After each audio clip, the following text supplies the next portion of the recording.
I must inform her husband immediately.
The field with the dead tree.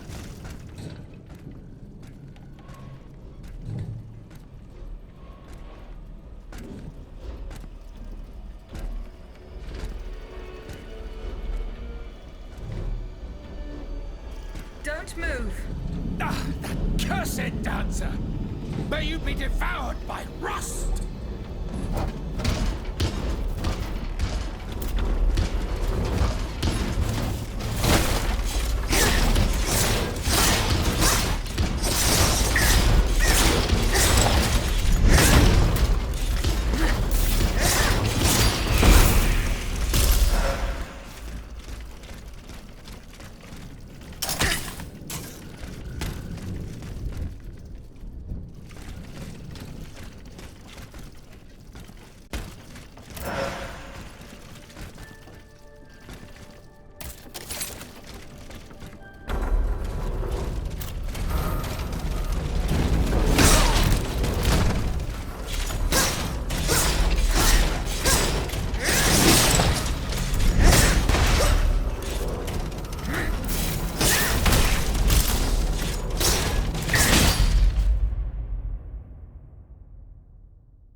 slipped through my fingers.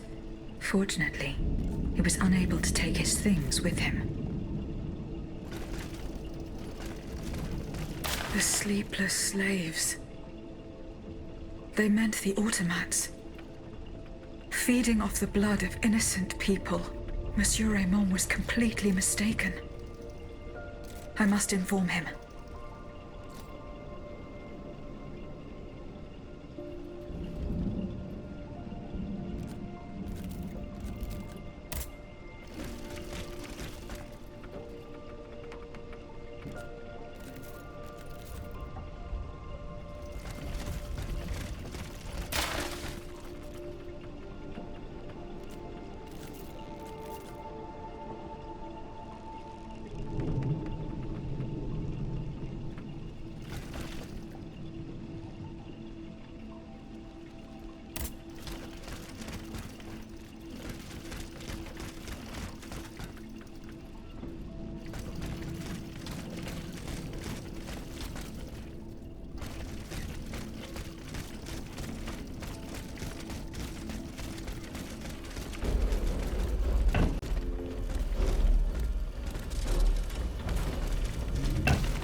Not a single one escaped.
Monsieur Necker.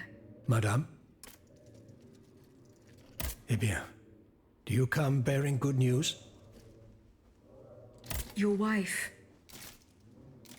You may rest easy, monsieur. Your wife escaped the massacre. She returned home and left you this letter. Mon Dieu. She's going to meet our daughter and son-in-law at our charity hospital. She may already be there. Madame, I did not dare to dream of such an outcome. My wife and daughter. Can you imagine? And I thought I had lost both of them. The three of us will be able to leave the kingdom and put these horrors behind us forever. What about the bonds? Oh, the bonds. Do with them as you see fit. As long as the king does not use them. As for me, I'm going to find my family at once. Thank you. From the bottom of my heart. I pray that your efforts will be successful. Adieu, madame. Adieu. Minister Necker has given his bonds to me. That's quite a nice little sum. Can you imagine? That's 1/5 of the kingdom's entire wealth. Wealth that the king squanders for his personal benefit according to his whims. Ma foi. Monsieur Necker certainly has been very generous to his adoptive country. Generous? I have my doubts. The loan was granted at a very high rate. So high, in fact, that it would have dug the deficit into an even deeper state of abyss. Eh bien, monsieur. To what use shall we employ this boonful fortune? If I could spend it, I'd do everything I could to return to the people their confiscated freedom. To begin, I would get them the bread they so sorely need. It is only after the scourge of famine has been vanquished that armed patriots might then be able to rise up against despotism. And where will you find wheat, Robespierre? Will you steal it from under the noses of the automats who have sworn to destroy the human race? As for arming the people, this is another one of your delusions. How could your ragged pack of wretches win any sort of battle that'd be unable to lift a sword? When you insult the people, you insult me, Monsieur de Lafayette. I am not insulting anyone, Robespierre. But I happen to know what it takes to fight. Unlike you. Monsieur, I was but a lad of 15 when I took up arms. And everyone here knows my role in the liberation of America from British rule. If you allow me to dispose of these bonds, I will found an army that will annihilate the Clockwork King's diabolical machines. As soon as I have the opportunity to leave Paris, I will rally the officers and troops that are stationed in the provinces. Then, I will call for a mass uprising. I will have more than enough money to pay their wages and procure the weapons we need. And you will have obedient troops at your beck and call, ready to repress anyone who challenges your power. These troops will only serve the will of the people. I swear it. Are you sure that the king has spared the rest of the kingdom, Monsieur le Marquis? I am almost certain of it, mon père. Despite all of his resources, the king does not have enough manpower to occupy all the garrisons in the country. Aegis, no member of this assembly can force your hand. The choice is yours. To whom will you entrust Monsieur Necker's bonds? General de Lafayette, I have decided to use these bonds for your cause. I urge you to put them to good use. You've made the right choice, Dancer. Only professional soldiers and well-trained conscripts stand a chance of winning back the kingdom. And of course, the people will have to kneel before their liberators. History will recall that sad day when we had to put our fate in the hands of an automat. If only her creator had given her a heart. Alas, she could not help but be blind to the people's misfortune.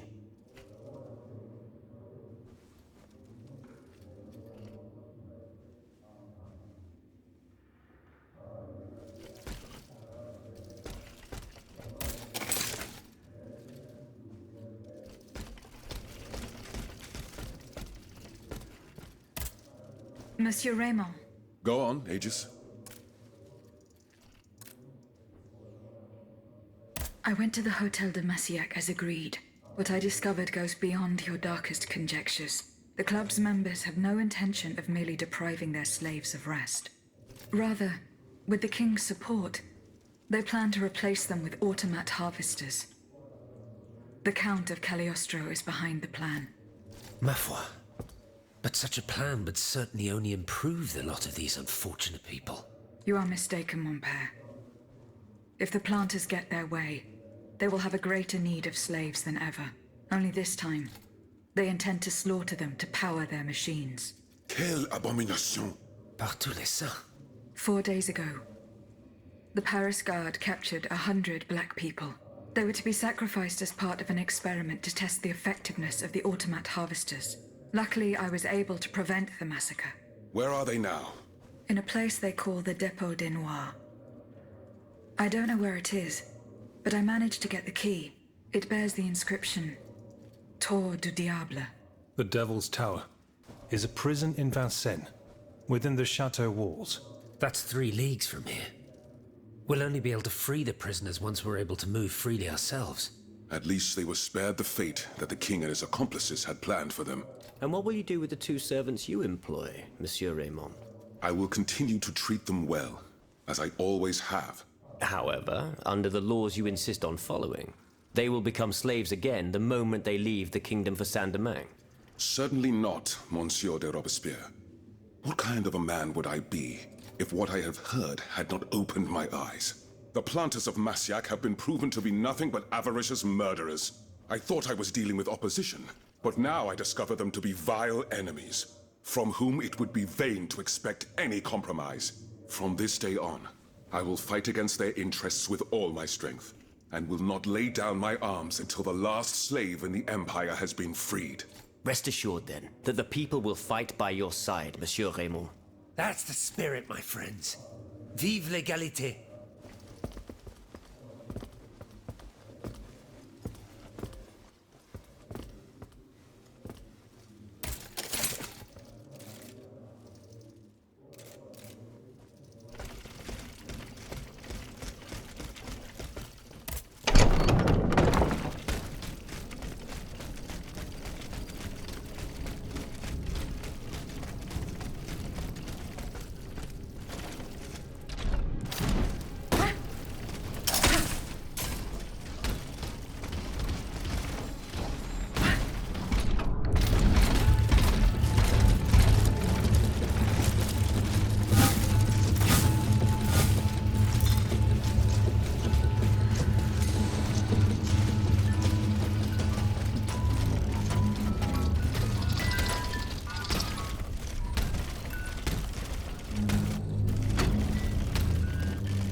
Ananias' hiding place. A fight took place here. Franciscus Antonius. What unusual names. Whose cane could this be? Perhaps the guests at the Cordelier can enlighten me.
Monsieur le Marquis. I'm listening, Aegis. Franciscus Antonius. Do these names mean anything specific to you? Francois Antoine. Hold on. Of course. That's the master arquebusier who killed the beast of Gévaudan. The affair took place during the reign of Louis the Beloved, just a few leagues from the castle where I grew up. I was still a young boy, but I remember it like it was yesterday. It caused a stir all over the country. I doubt that it has anything to do with my case. I don't know. I'll let you be the judge of that.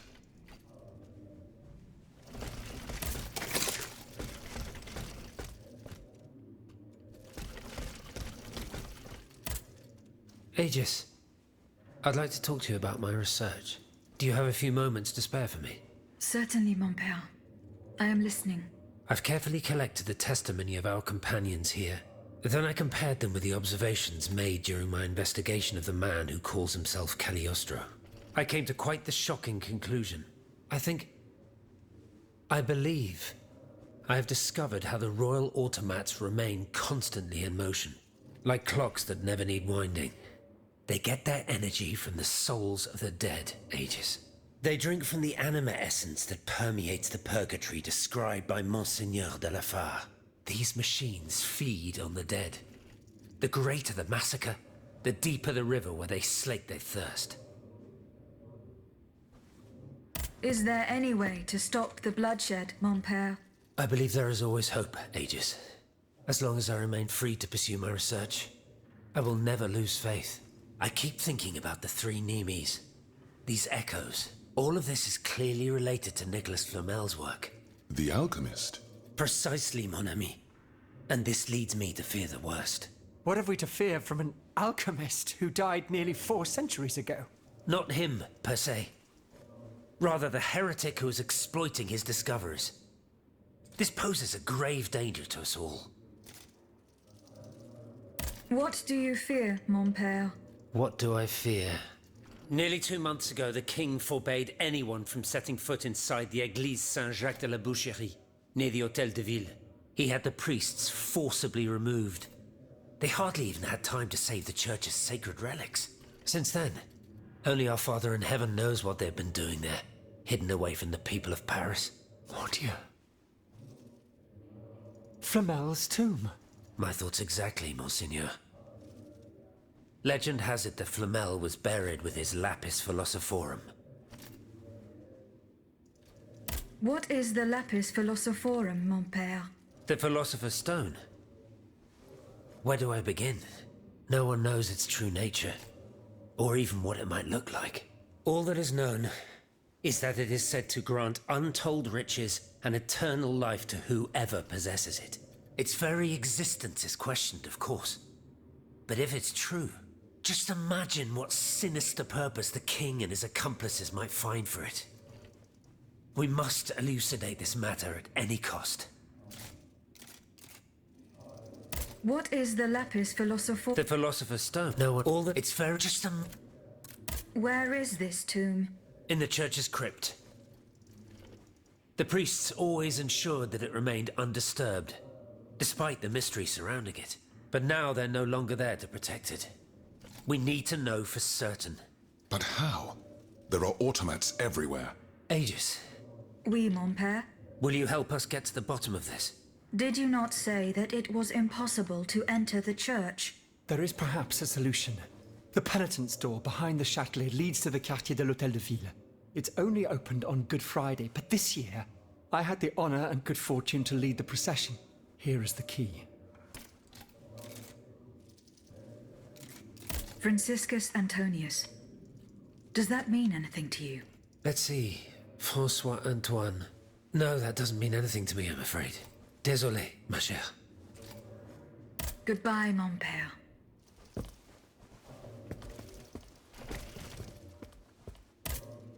My respects, Monseigneur.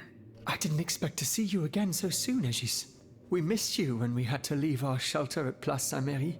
The path that led us to this convent was not an easy one, believe me. Do the four names Franciscus Antonius mean anything to you? The Franciscan order, perhaps? Go on. Franciscus Assisiensis, the founder of the order, and Antonius Patavinus, one of its most illustrious members. I'm sorry, Aegis, but that's all I can think of. Monseigneur. What can I do for you, Aegis? Goodbye, Monseigneur. Allez en paix, Aegis. Monsieur Raymond. Go on, Aegis. I found a cane inscribed with the name Franciscus Antonius. Does that mean anything to you? No, I'm sorry. Monsieur Raymond. Go on, Aegis. What is the aim of this organization? We publish articles and exert our influence on those who are in a position to improve the lot of our unfortunate brethren.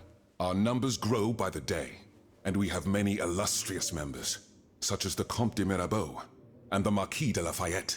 But it was Monsieur Brissot and the abbot that founded the group. Good old Brissot. Shouldn't he be here by now? Yes, mon père. He should have arrived hours ago. Alas, there has been no sign of him. I hope to God that no misfortune has befallen him. What fate does the kingdom reserve for those with black skin? According to tradition, any enslaved person who sets foot on French soil is freed. This rule is most problematic in the eyes of planters in the colonies, who would seek to maintain their precious labor force. This is why, for the past 12 years, no black people have been allowed to disembark in any of the kingdom's ports. Those who accompany their masters on the journey are imprisoned in the Admiralty's jails the moment they leave the ship. As for those who manage to evade the authorities, they live in fear of the raids carried out by the Marshalsea. Are you not subject to these laws, Monsieur Raymond?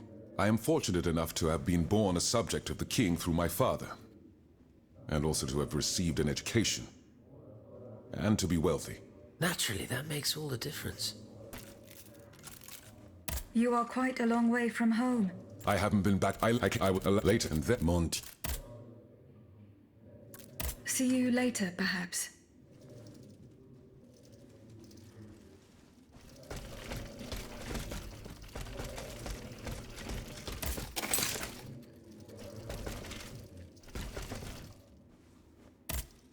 Monsieur B. Does the name Franciscus Antonius mean anything to you? We scholars have the strange habit of adopting names from antiquity. I imagine that we're actually looking for someone named Francois Antoine. But no matter how hard I think, I'm afraid it doesn't ring a bell. Monsieur Lavoisier, What can I do for you, Aegis? do the names Franciscus Antonius mean anything to you? No, nothing really. Francois Antoine, maybe? No, nothing with that name either. I'm sorry, madame. The clues I found at the warehouse suggest... Diable! Goodbye, Monsieur Lavoisier.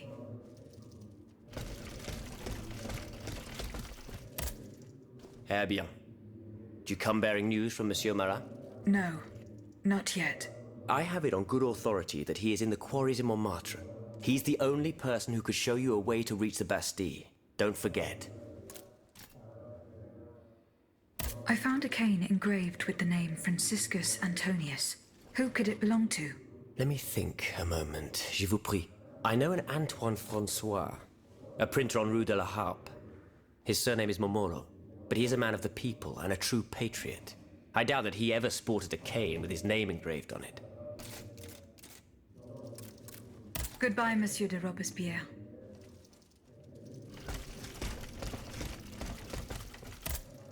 Monsieur de Mirabeau. I found a broken cane. It says Franciscus Antonius on it. Do you know who it belongs to? Well, I never. Yes, I know the owner. And I'm willing to bet you're looking for a certain Francois Antoine. That's right. Well, you'd need to look a little further east, mademoiselle. Across the Rhine, for a start. Because this cane belongs, or belonged, to a certain Franz Anton Mesmer. Mesmer, the Prince of Charlatans. Good heavens, it's been a long time since I've heard his name. 5 years to be exact since your learned commission denounced his theories. It wasn't long after that when he disappeared. Can you tell me more about Mesmer? He was a mystical healer who was once popular with the upper class. I myself attended several of his sessions. You mentioned a commission. The king did not look kindly on the healer's popularity within the court. This led him to appoint a commission from the Royal Academy of Sciences. An institution to which Monsieur Bailly and I have the honor to belong. We were asked to investigate his alleged powers. The experiments that we performed allowed us to determine that Monsieur Mesmer's activities were pure charlatanism, a conclusion that destroyed his successful career the moment it was published. But there was something, Sylvain. A tiny flow of energy that my devices were able to measure. My dear colleague, must I remind you again that we were never able to reproduce your observations? It was obviously a momentary failure of your equipment. Perhaps. I'd like to be sure of it. When and how did Monsieur Mesmer disappear? The denunciation of his techniques was the start of a long descent into hell for Monsieur Mesmer.